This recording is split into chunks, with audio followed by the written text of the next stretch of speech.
são os benefícios? Por que que eu tenho que conhecer o ponto da massa, né? O ponto certo da massa do pão sem glúten? Primeiro e mais importante, porque você vai conhecendo esse ponto, você vai ter pães mais macios, mais fofinhos, que crescem mais, que crescem bem. Sabe aquele pão volumoso que dobra, triplica de altura dentro do forno? Então, esse é o pão que você vai ter se você acertar no ponto da massa. Aquele pão que fica saboroso, que fica com o miolo furadinho, leve, fofo, que fica com a aparência bonita, o visual da casca, né? Uma casca uniforme, uma casca bonita. Esse é um pão que você vai ter se acertar no ponto da massa. Você vai reduzir uns 80% aí as suas chances de erros nas receitas. Sim, o ponto da massa, ele define muito o resultado final. Então, se você erra nele, você perde a sua receita inteira. Se você errar outras coisinhas, você não perde a receita. Mas no ponto da massa você perde, porque o resultado vai ficar duro, vai ficar seco, não vai crescer bem. No outro dia vai ser impossível de você comer.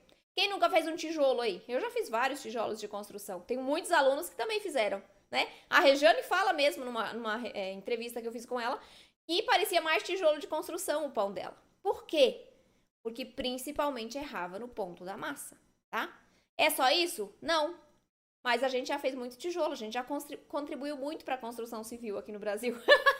Fazendo pães que viravam tijolos no outro dia praticamente. Se tacasse na parede, quebrava a parede. Eu já fiz vários assim.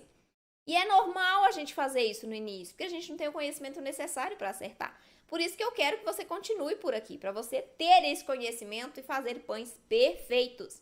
Pães macios, pães fofinhos, deliciosos, reduzir as suas chances de erros, de desperdícios e reduzir uma coisa que pra gente que precisa de uma alimentação restritiva, pra gente que tem algum tipo de intolerância à lactose, de alergia ao trigo, alergia ao leite, de doença celíaca, de sensibilidade, de intolerância ao glúten.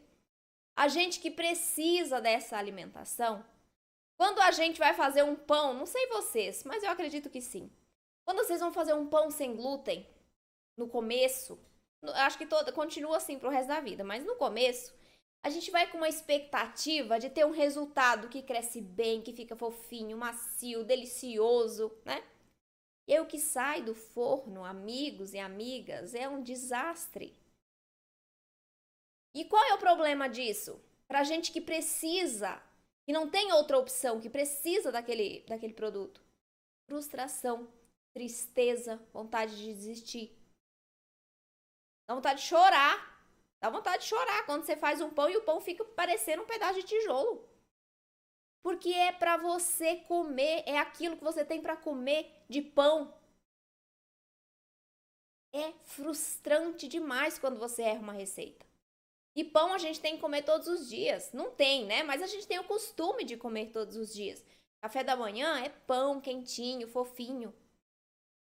Então é muito frustrante quando a gente erra. Isso vai reduzir sua frustração, porque conhecendo o ponto da massa você acerta muito mais facilmente as suas receitas. Minhas alunas, algumas pessoas que me seguem, que eu converso também, erravam, se frustravam demais no início. Mas hoje elas fazem pães, bolos, né, receitas como um todo sem glúten e leite perfeitas. Porque elas aprenderam, uma das coisas que elas aprenderam foi conhecer o ponto da massa.